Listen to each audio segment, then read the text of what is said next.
connoisseur and dilettante, an untiring seeker of new talent, Sylvester Macaroni, who again with his keen perception has unearthed a new find, a great discovery, that brilliant virtuoso and genius of the symphony, Maestro Michel Mouse, who is to be our guest conductor for this evening. And now the maestro is approaching the podium. He raises his baton, and we hear...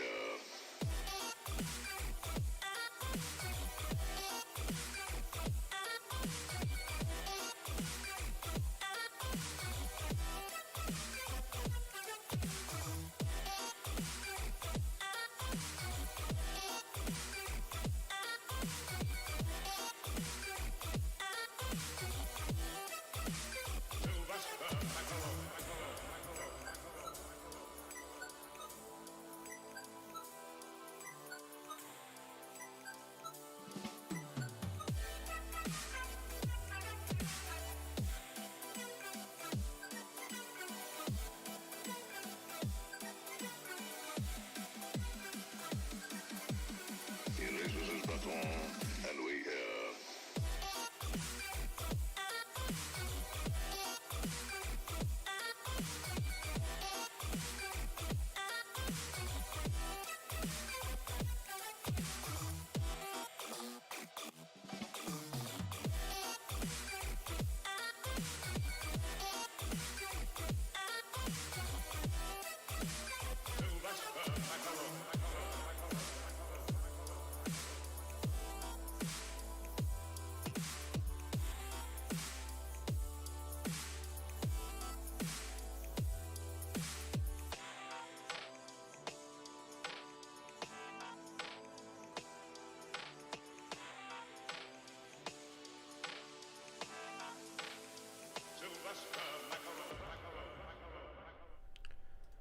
Hello, hello. Welcome, everyone.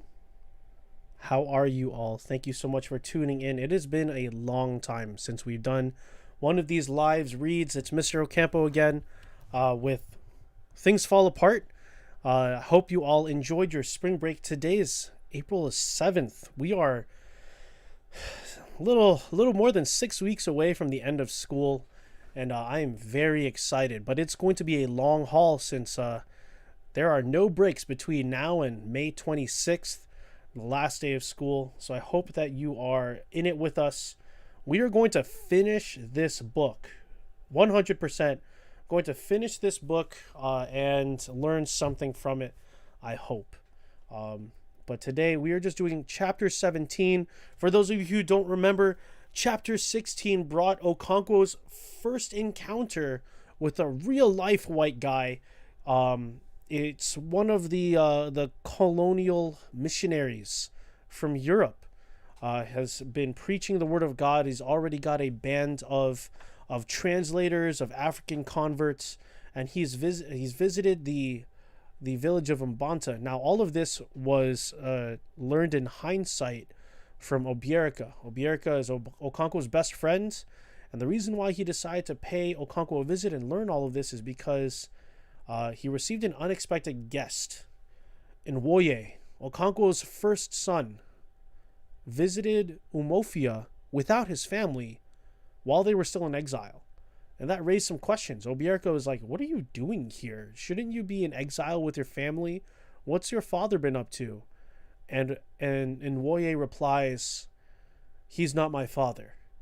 And that kind of caused a little bit of chaos with Obierika, so he goes to see what's up with Okonkwo, and we find out that Okonkwo had encountered the missionaries, and it seems like the missionaries, they weren't able to phase Okonkwo. Okonkwo just wanted to drive them out of the village, but they had a little bit of influence on Nwoye, so much so that we learn that Nwoye eventually leaves his family.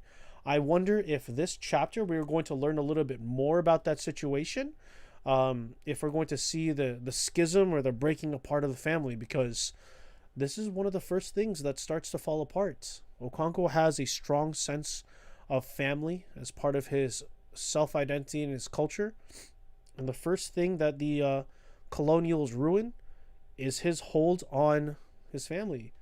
Yo, Jose, welcome. How's it going? Welcome to class, my dude. Thank you so much for tuning in. Hey, it was a If this is the same Jose that I'm thinking of, it was a pleasure seeing you in person for hybrid. That's right, we're back in class for the select few who have chosen cohort A or cohort B. And Jose is one of the ones who showed up to school yesterday. Very proud of you, dude. That was an early class too. Not easy to attend, but I'm glad that you showed up in your own car as well, and you brought your Chromebook and you participated. It was good times, and you're here now. So very happy to have you here. But hey, we're on chapter 17. I don't know how much of the book that you remember over spring break or how much you were able to keep up with, but right now we're going to learn about what's going on with these missionaries, people who are spreading the word of God in Africa. These people who come from Europe and who want to spread the word of Jesus Christ. Yo, you skipped work? Man, you said you had like a full like 8-hour day. But hey, you just turn in some assignments for me, my dude, and you have no problems passing my class. Guaranteed.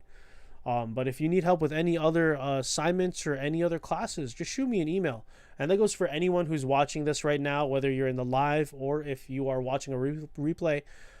Your teachers are here to support you. If you have any questions, you have any concerns about your grades, please let us know. So, dude, thank you for being responsible, being here, and trying to make things up. I hope that you're filling out your What's Up Wednesdays while you're listening to me read chapter 17 of Things Fall Apart. But without further ado, let's get to it. I'll be taking notes as I see fit. But for the most part, I'll just be speaking my mind on what's going on and explaining what's happening in the story. And if there's any questions, feel free to ask them in chat. I really appreciate the interaction. All right, chapter 17. The missionaries spent their first 4 or 5 nights in the marketplace and went into the village in the morning to preach the gospel. They asked who the king of the village was, but the villagers told them that there was no king. "We have men of high title and the chief priests and the elders," they said. It was not very easy getting the men of high title and the elders together after the excitement of the first day, but the arrivees persevered, and in the end, they were received by them. They asked for a plot of land to build on. Okay, here's one of the first thing that I notice. The culture of the African Igbo people is that they don't have a monarchy. Rather, they don't have a system of government that uses a king. They have a system of government that has people of high ranking and titles and chief priests and elders. We don't have that either. We don't have a system of government that designates a king. We have a democratic republic, meaning we have elected officials, people of high rank and titles, and they're chosen by people who vote. So we're more alike with the African people than we are with the Europeans and their monarchy. So already there's a little bit of conflict when they try to get like the people in charge together. Now they're asking for land too. That's another thing. How do you distribute land? In our culture, we have to buy land, but in their culture, it looks like they can just give it out. Maybe that comes with a paper that says like, "Hey, this is your land now." But it looks like the missionaries want to build something on this plot of land. Oh, an evil forest was where the clan buried all those who died of the really evil diseases like leprosy and smallpox. It was also the dumping ground for highly potent fetishes of great medicine men when they died. An evil forest was therefore alive with sinister forces and powers of darkness. It was such a forest that the rulers of Mbanta gave to the missionaries. They did not really want them near to the clan, and so they made them that offer which nobody in his right senses would accept. So here's the thing. They're like, all right, you can have this land. But in their heads, it's like the equivalent of us saying like, "Hey, you want to build a home? I'll give you a home for free if you just want to build your home in the the dumpster over there, or in the city dump." Which, by the way, I've been there once or twice to throw out some like large pieces of furniture and stuff. It is not fun. It smells. It is loud because of all the machinery and large large trucks that bring all the trash in. It's not cool. So they're basically giving the missionaries like, "Hey, you can have our evil forest where we throw our dead children and our sick people, and where we throw away our our used medicines and stuff like that. You can have the town dump.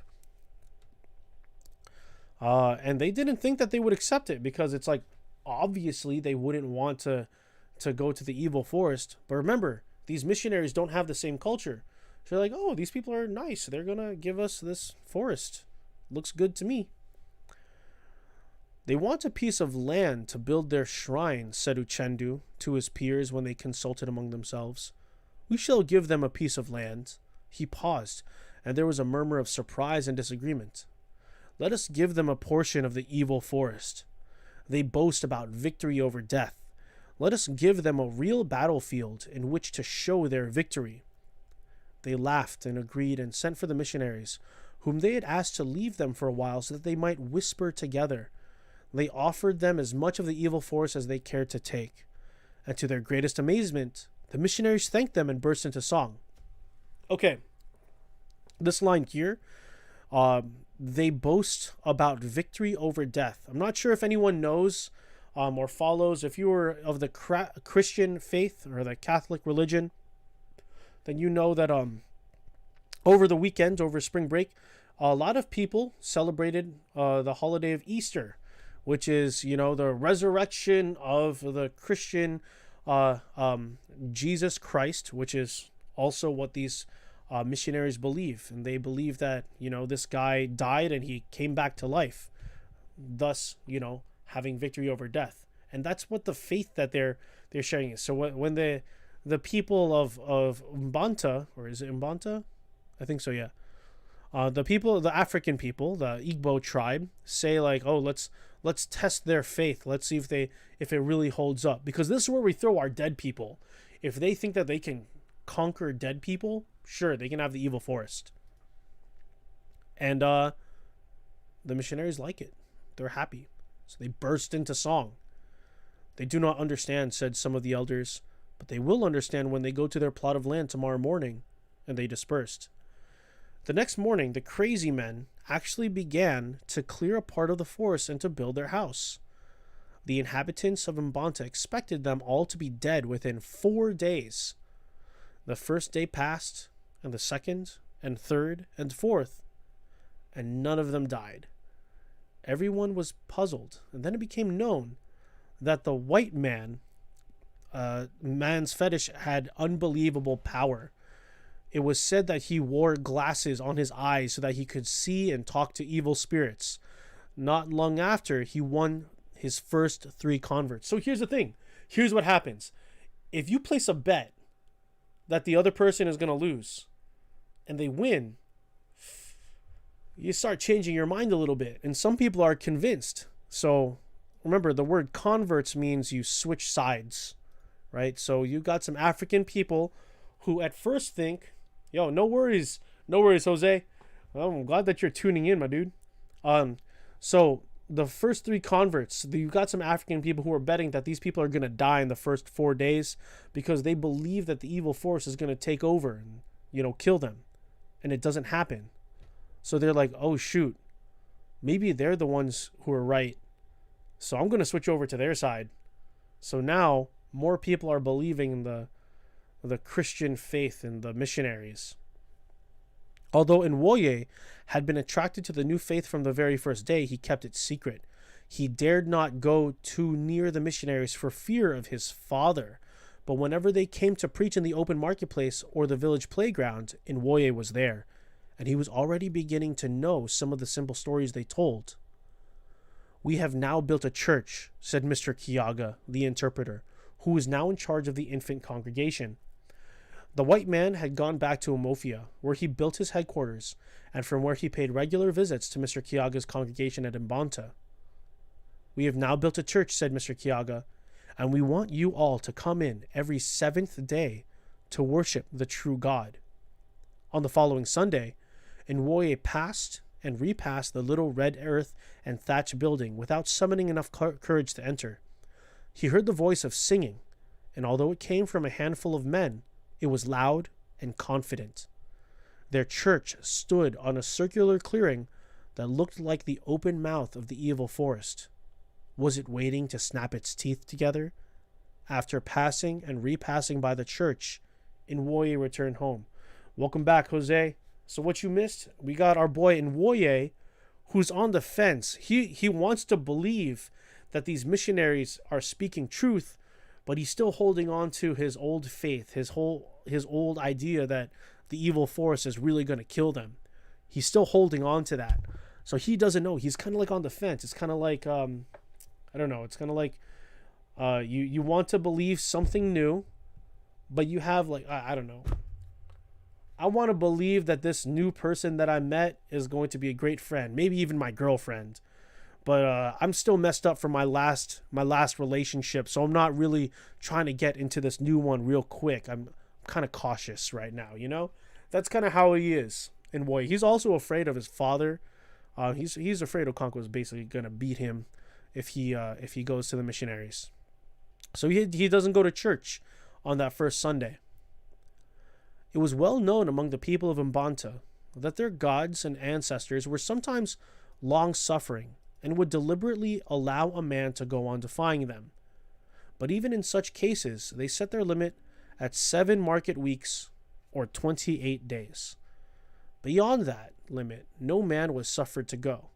And so, excitement mounted in the village as the 7th week approached, since the impudent missionaries built their church in the evil forest. So 1 month has passed, just about 1 month. The villagers were so certain about the doom that awaited these men that 1 or 2 converts thought it wise to suspend their allegiance to the new faith. All right, hold on. So, first off, the way that the people of Africa, the Igbo people, measure time is different. To us, a week is 7 days, right? Sunday, Monday, Tuesday, Wednesday, Thursday, Friday, Saturday, right? But it looks like they have 7 market weeks, which is 28 days. If I take 28 days and divide it by 7 weeks, that means that their week is 4 days long. So your first market week is day 1, 2, 3, 4. Your second market week is 5, 6, 7, 8. I don't know what they call them, but it looks like their market weeks are 4 days long. That's interesting. That's a like to count time is different in this culture. But it looks like they give it about a month. They give it about a month before like the gods do something. 28 days before the gods, like if they're pissed off, you'll see it in a month. So it looks like it's going to be about a month that this church was built. And some people who are kind of on the fence, they're waiting to see if anything happens within a month. At last, the day came by which all the missionaries should have died. But they were still alive, building a new red earth and thatch house for their teacher, Mr. Kiyaga. That week, they won a handful more converts. And for the first time, they had a woman. Her name was Nneka, the wife of Amadi, who was a prosperous farmer. She was very heavy with child. Yo, I know, right? Jose, that's like this is why we study culture, man. People view things differently. We tell time differently, we describe things differently. We view things such as forests differently. Like the African people, they view this forest as like evil and it's going to kill you. But the missionaries are like, this is just a place where we're going to build our church. I don't see what the problem is, Nneka had had 4 previous pregnancies and childbirths, but each time she had borne twins, they had been immediately thrown away.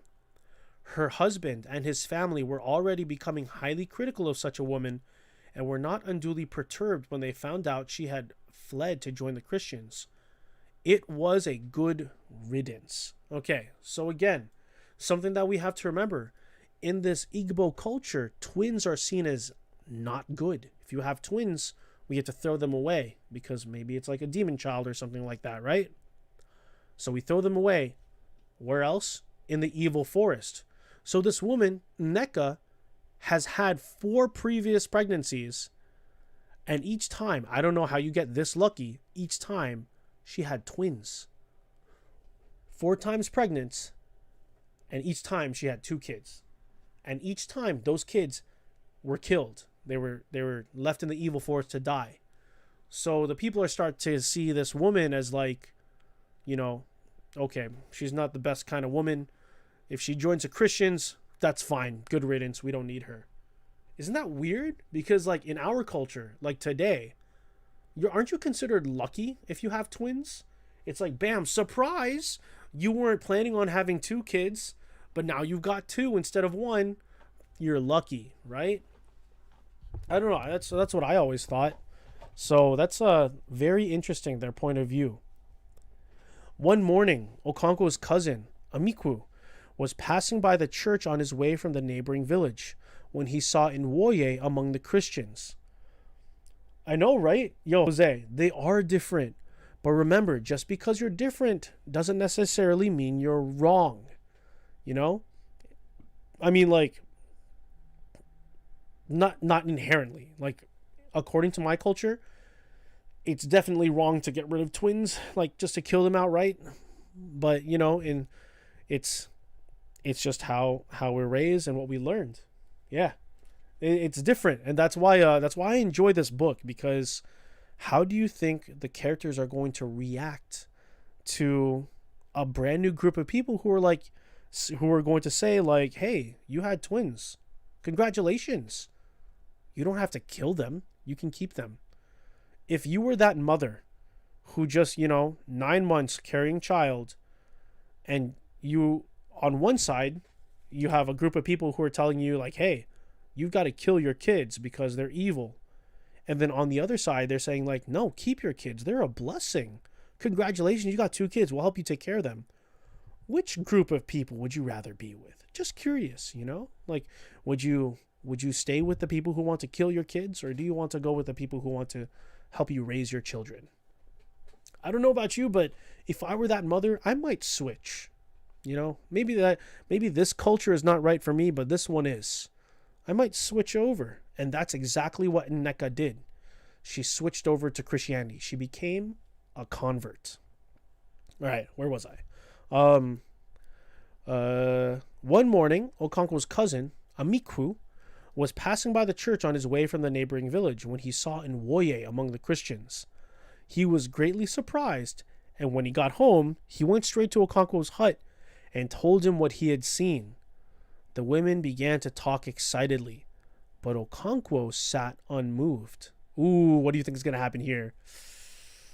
Remember, Nwoye has been trying to keep this a secret from his father for slightly obvious reasons. I wonder what's going to happen. Yeah, dude, the ones that help you, I would switch over. Now, I wonder what's going to happen with Nwoye. It was late afternoon before Nwoye returned. He went into the obi and saluted his father, but he did not answer. Nwoye turned round to walk into the inner compound when his father, suddenly overcome with fury, sprang to his feet and gripped him by the neck. "Where have you been?" he stammered. Nwoye struggled to free himself from the choking grip. "Answer me," roared Okonkwo, "before I kill you." He seized a heavy stick that lay on the dwarf wall and hit him 2 or 3 savage blows. "Answer me," he roared again. Nwoye stood looking at him and did not say a word. The women were screaming outside, afraid to go in. "Leave that boy at once," said a voice in the outer compound. It was Okonkwo's uncle, Uchendu. "Are you mad?" Remember, Uchendu is the elder, his mother's brother that took him in. Okonkwo did not answer, but he let hold of Nwoye, who walked away and never returned. Oh, this hits hard. This hits so hard. This reminds me of stories of kids who have run away from home because they weren't accepted by their family. Why might you not be accepted by their family? Well, in Nwoye, he doesn't believe the same thing as his family does. His father doesn't approve of him switching to Christianity. I mean, I'm very fortunate. I'm very blessed that I have family members who approve of for the most part, the things that I do. But I do know of situations where kids have run away because their families, their parents don't agree with, maybe some lifestyle choices. Maybe like, you know, a kid comes out to their parents as gay or as transgender, or maybe has come out with strong opposing political views, or strong, like, even comes out and says like, hey, I believe in a different religion than you now, just like in Woye. And they are treated just like Nwoye has been treated, Yo, yeah, Okonkwo, well, that's the thing. Okonkwo's used to beating his family and keeping them disciplined and in order. That's what he does. But in all honesty, I feel for Nwoye because, he's being true to himself. Nwoye is expressing himself, and Okonkwo, like, straight up threatens to kill him. Think about it. He look, it says here, where have you been? He says here, sprang to his feet and gripped him by the neck. So Okonkwo was holding him and choking him, saying, where have you been? Right? And Nwoye is struggling. He can't even say anything, right? And Okonkwo beats him, and then Nwoye runs away. So now we know. Now we know why Nwoye said, he's not my father anymore. When he visits Umofia with the missionaries, it's because of this. It's not just because that Nwoye was considering joining the Christians, that he wanted to believe in their faith. I think it's more because Okonkwo was so violent with him, How many of you think Nwoye might have stayed with the family if Okonkwo were like, yes, I understand, and treated him fair, How many kids would feel better if their parents accepted them for who they are, right? Remember, this is set in the 1800s, written by a dude in like the 1950s. And yet, I don't know about you, this is a very, very relatable scene. Yo, for real, Jose, if your dream is to start your own business and be a mechanic and stuff like that, and your parents completely disagreed and no, we can't take care of a son who's not going to graduate from high school. You don't deserve to be part of our family if you're not going to study and be smart and do your responsibilities. If there's that conflict, and I know kids that this has happened to, I would understand if they chose to run away. It makes it difficult.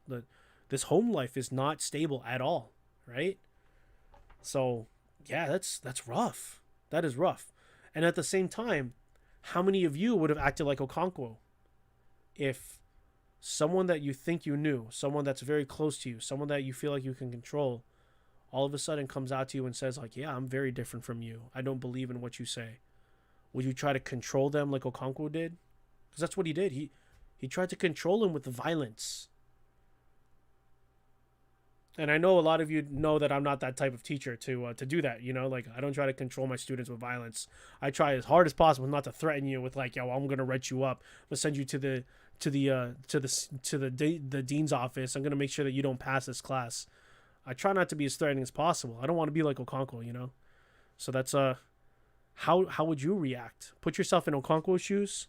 Put yourself in Nwoye's shoes. How would you react? It's just a little question, a thought. If you want to respond, you're more than welcome to. But I want to say I'm not like Okonkwo, and I want to say if I were in Nwoye, yeah, I might have run away too. Okay.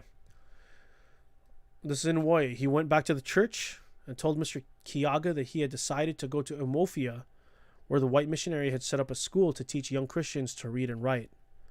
Mr. Kiaga's joy was very great. Blessed is he who forsakes his father and mother for my sake, he intoned.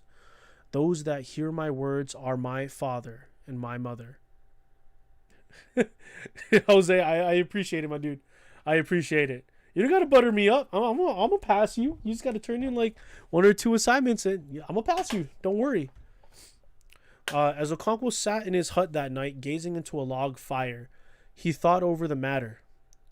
A sudden fury rose within him, and he felt a strong desire. Wait. Here we go. I missed a paragraph. And Roy did not fully understand, but he was happy to leave his father. He would return later to his mother and his brothers and sisters and convert them to the new faith. Man, that brings up another thought.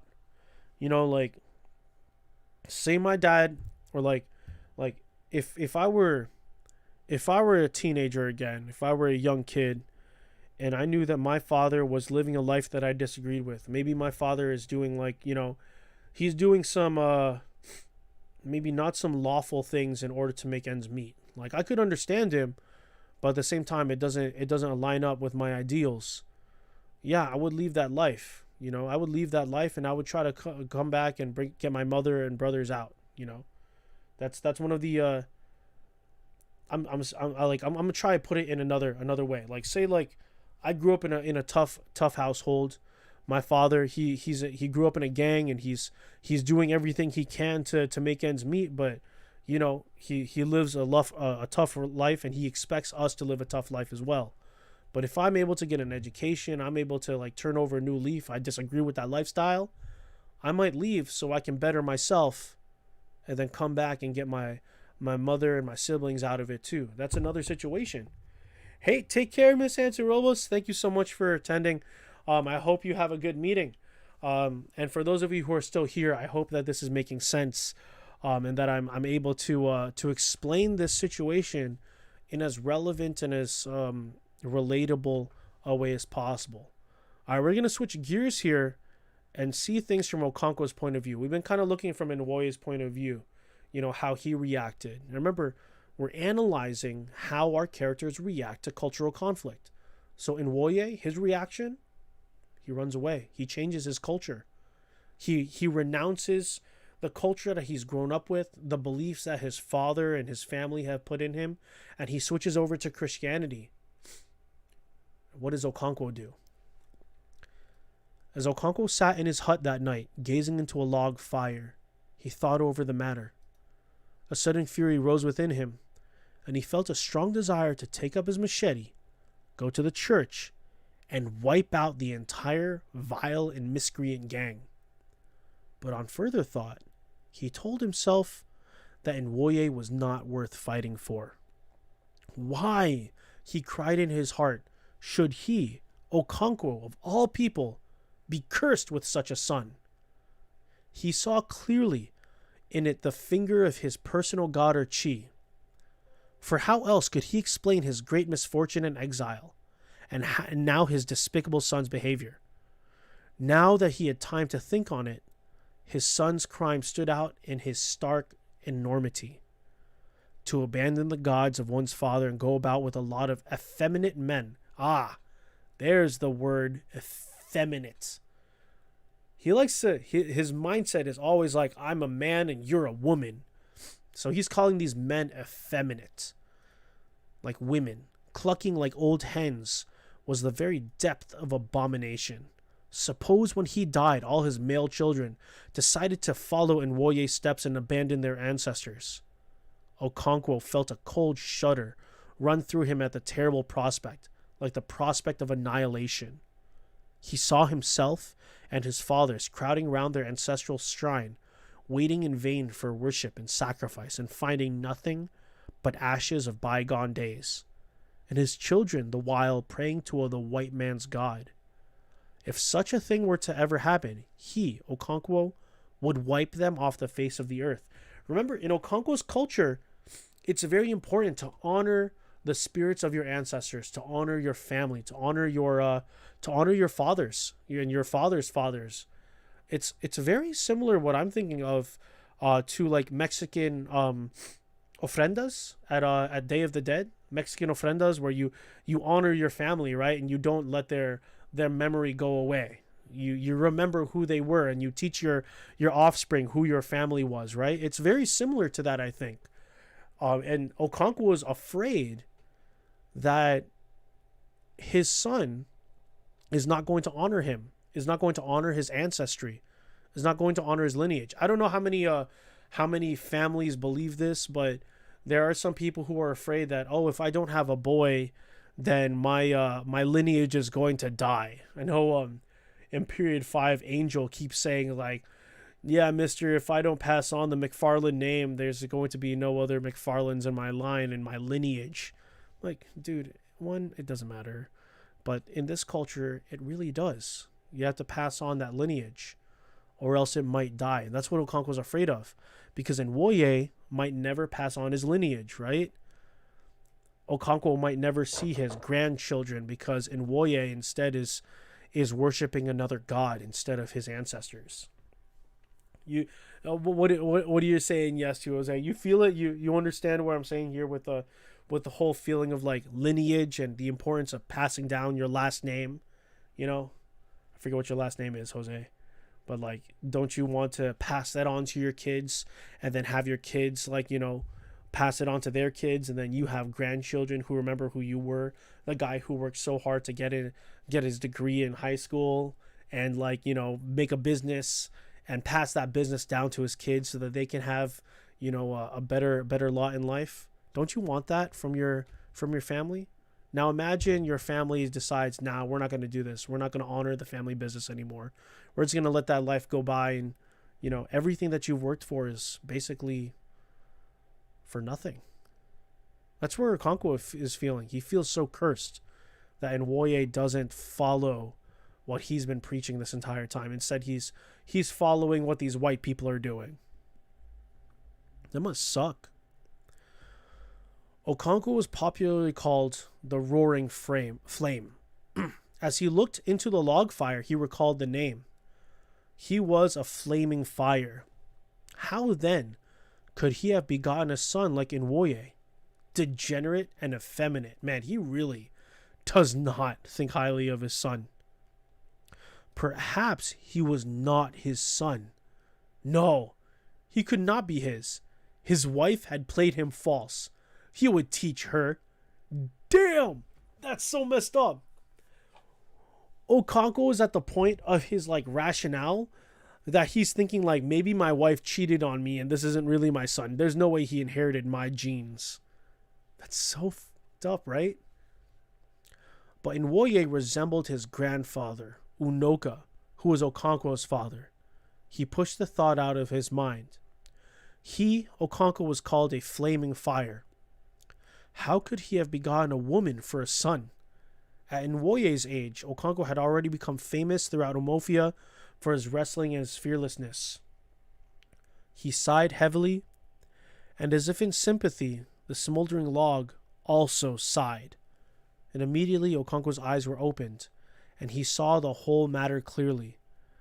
Living fire begets cold, impotent ash. He sighed again deeply. So, Okonkwo kind of comes to a realization. Just like a fire, how after a fire is done burning, it leaves behind ash. You can't really do anything with it. It doesn't light up again. It's just dead. It's ash, right? Okonkwo sees himself in the fire. He's it's like an analogy for him. It's like, I am the great fire. I am the one that burns. I am the great spirit. I have so much passion and energy and strength. But because I have so much strength, my son is weak. That's his rationale. That's his rationale now. He understands that he's not able to do anything with his son and ignite a fire within him because his son is already a product of him. He's ashes to him. And that is kind of like a finality for Okonkwo. He's given up on Nwoye. It's very sad.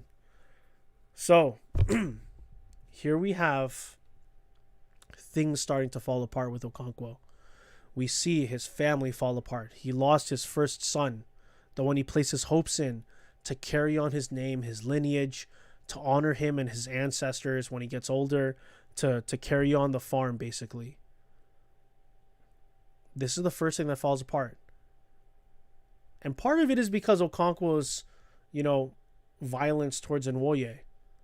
But part of it is also because these missionaries came and disrupted their culture. They provided something different to believe in. And Nwoye switched sides. He converted.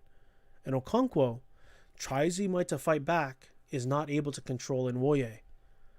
This is the first thing that falls apart. And kind of like how it's like a, when you push over a domino, it starts knocking over all the other dominoes. This is starting to hit Okonkwo's pride as a man and as a father. It's starting to like disrupt his ideas as a leader. It's starting to disrupt his faith. We're going to start seeing more things fall apart in the upcoming chapters. All right, so I have not taken any notes. What are some things that are important of note in this chapter? Oh man, what can we... If you have anything that you want to share or want me to add, please let me know. I feel so... Oof. I need to add some stuff. Our co-teachers or our fellow teachers have added some questions. Let's see if we can answer them. An evil force was therefore alive with sinister forces, powers of darkness. It was such the force that the rulers of Mbanta gave to the missionaries. They did not really want them in their clan. Why did the elders of Mbanta give such a cursed place to the missionaries? Okay, I have an idea. We talked a lot about similarities and differences. We're gonna go back to comparing and contrasting. Here we go. Oh, his downfall. Right, this is Okonkwo's the beginning of his downfall, right? Like, he's this big strong dude, and yet here we see him struggling to just keep his son in check and keep everything in order. All right, so we've got here, there we go. Let's compare and contrast again. So what are some things that we compared and contrast? So again, this is the Igbo people, or African. And then let's go with African versus colonist, European.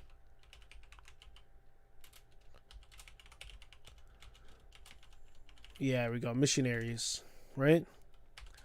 So first off, something that I noticed, and I want you guys to get into the habit of saying something that I noticed, So market weeks are 4 days. It's weird. And then in the for the Europeans, it's regular, or I would say I wouldn't say traditional, like weeks, just weeks in general, are 7 days.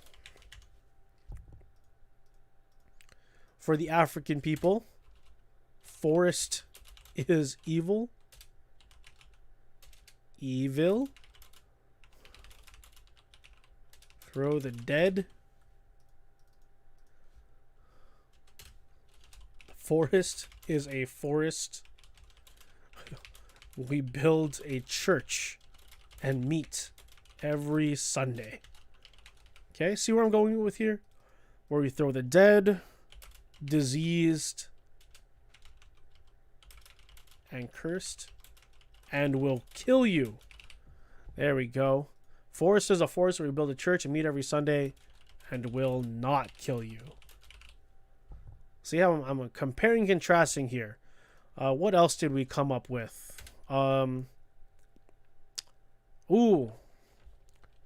Twins are evil. Should be thrown away.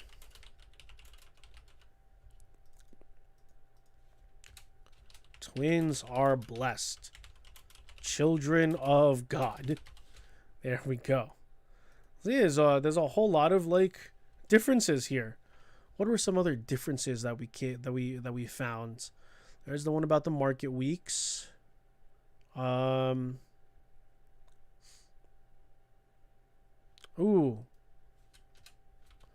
African, let's say they worship in shrines with multiple gods. Right? That's another one. And then this one, worship in church with one God. Worship the true God, right? Let's see. tells about like the whole they didn't die after several days. Oh, I know. Man should able to control women, children with violence. I'm just going to put here no. I don't know. I don't know what the difference is there. I just know that Okonkwo's way of doing things in his hut is not good. Let's see. So that's one slide. That seems pretty good. We can discuss that in class later. I'm going to hide this just in case the other teachers don't want to have that. I don't want to mess up what they've got here. Let's see. What are the Igbo's opinions on those who convert? Oh, the people who... We'll do that one more. Those who convert were throw away people anyway.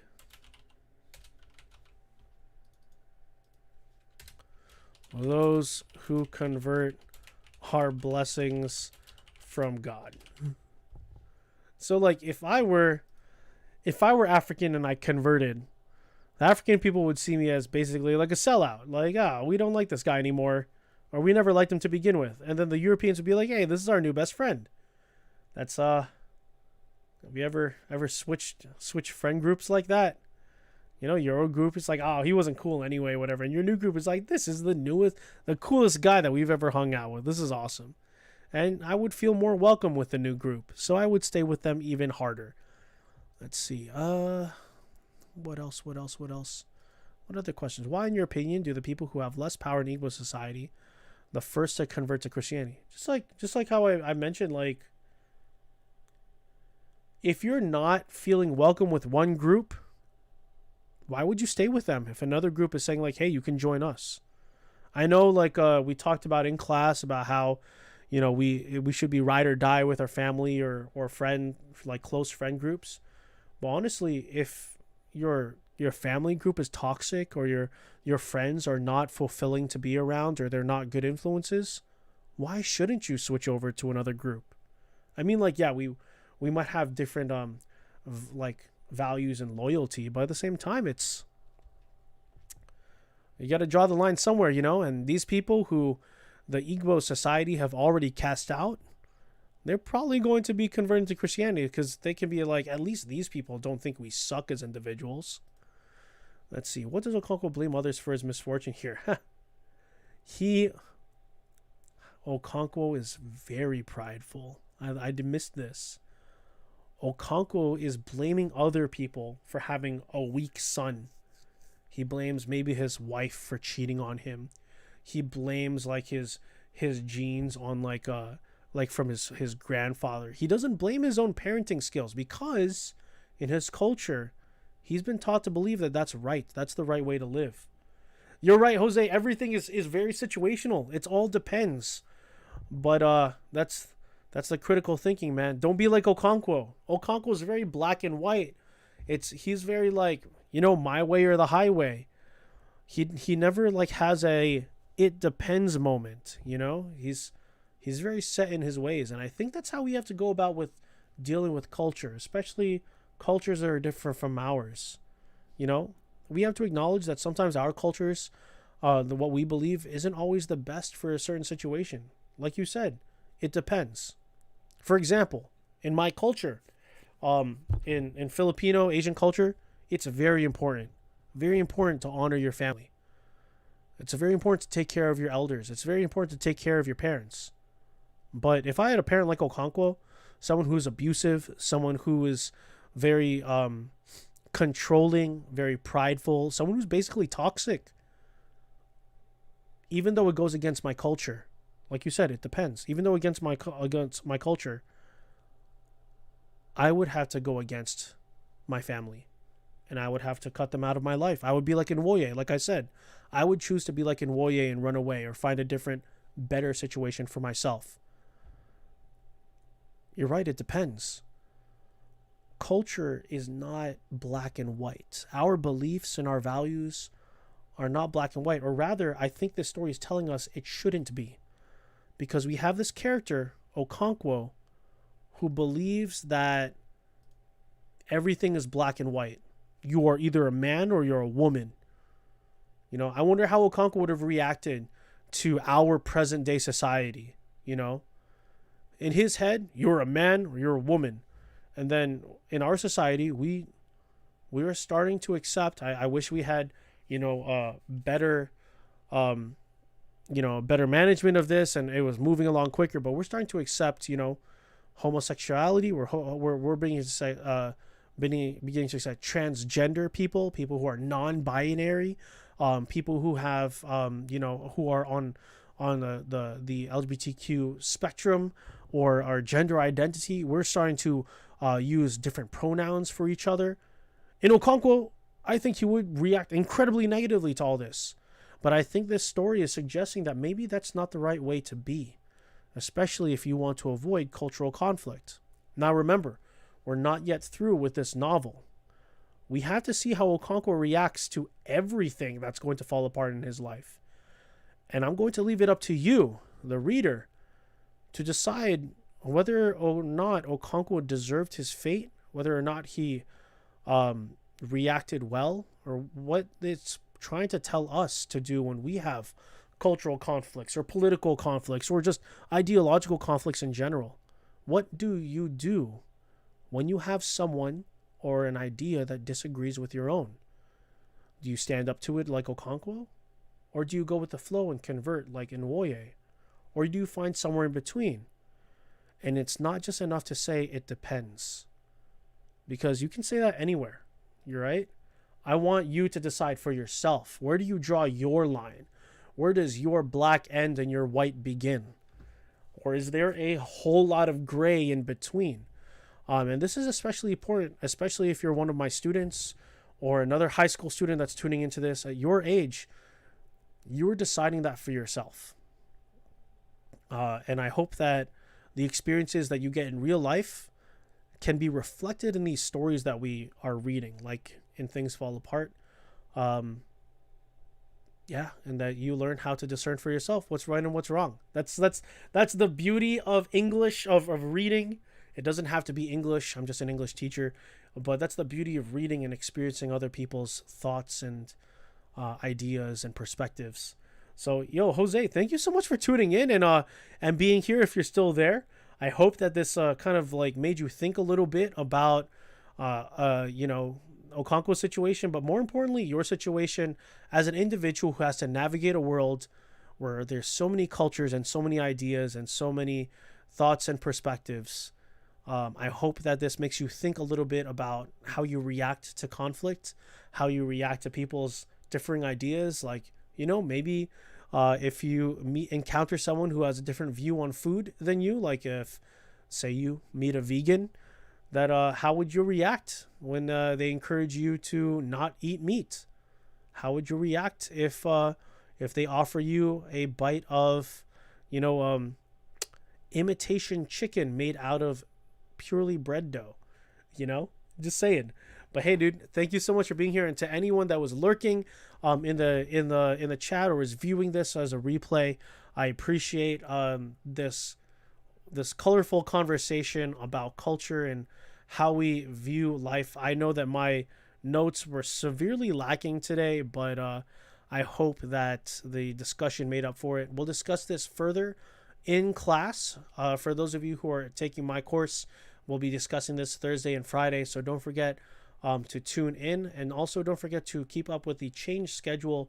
We are back into hybrid, so cohort A and B, and then C is virtual, and we're on a rotating schedule as well. So 4th period and 7th period is up first at 7 in the morning, and then it's 2nd and 5th period respectively. So no, 2nd,